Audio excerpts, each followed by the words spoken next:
ایک مولوی اور آوارہ کافر گدھے کا سبق آموز واقعہ جو آج کل کے مسلمانوں کی حالت کے بالکل عین مطابق ہے۔ ایک گاؤں میں مولوی صاحب رہتے تھے۔ مولوی صاحب کا کوئی دوسرا ذریعہ آمدن نہ تھا۔ گاؤں میں رہتے ہوئے گزارا مشکل تھا۔ اس گاؤں میں کوئی نیک دل زمیندار بھی رہتا تھا۔ اس نے زمین کا ایک ٹکڑا مولوی صاحب کو دے دیا کہ ویسے بھی آپ سارا دن فارغ ہوتے ہیں تو کھیتی باڑی کریں تاکہ گزارا اچھا ہو۔ مولوی صاحب نے گندم کاشت کر لی۔ جب فصل ہری بھری ہو گئی تو مولوی صاحب کو دیکھ کر بہت خوشی ہوتی، اس لیے وہ اکثر فصل کے آس پاس بیٹھا رہتا اور فصل کو دیکھ کر خوش ہوتا۔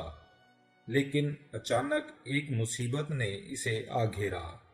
گاؤں کے ایک آوارہ گدھے نے کھیت کی راہ دیکھ لی۔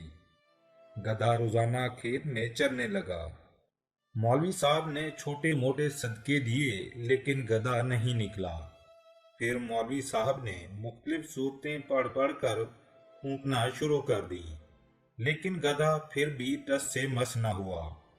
ایک دن پریشان بیٹھا گدھے کو فصل اجاڑتے دیکھ رہا تھا کہ وہاں سے ایک کسان گزرا۔ کسان نے کہا، مولوی صاحب آپ عجیب آدمی ہیں، گدھا فصل تباہ کر رہا ہے اور آپ ہاتھ پر ہاتھ دھرے بیٹھے ہیں۔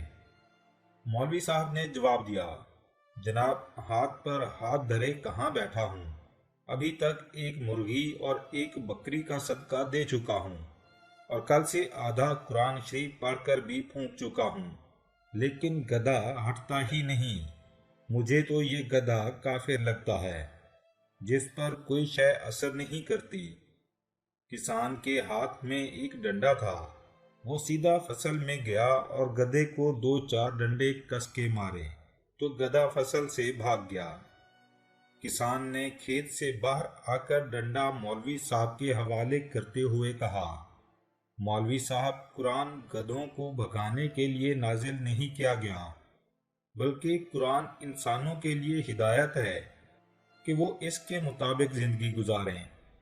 آج کل ہم بھی قرآن پاک کو صرف برکت کے لیے گھر میں رکھتے ہیں یا پھر کوئی وظیفہ پڑھتے ہیں، لیکن کبھی قرآن پاک کو سمجھنے کی کوشش نہیں کی اور نہ ہی قرآن کے مطابق زندگی گزارنے کی کوشش کی، جو قرآن کے نازل ہونے کا اصل مقصد ہے۔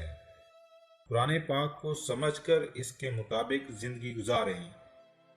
امید ہے یہ ویڈیو دیکھ کر آپ بھی قرآن پاک کو سمجھنے کی کوشش کریں گے اور آپ اس مولوی اور گدھے کی کہانی سے اچھی بات سیکھنے کو ملی ہوگی۔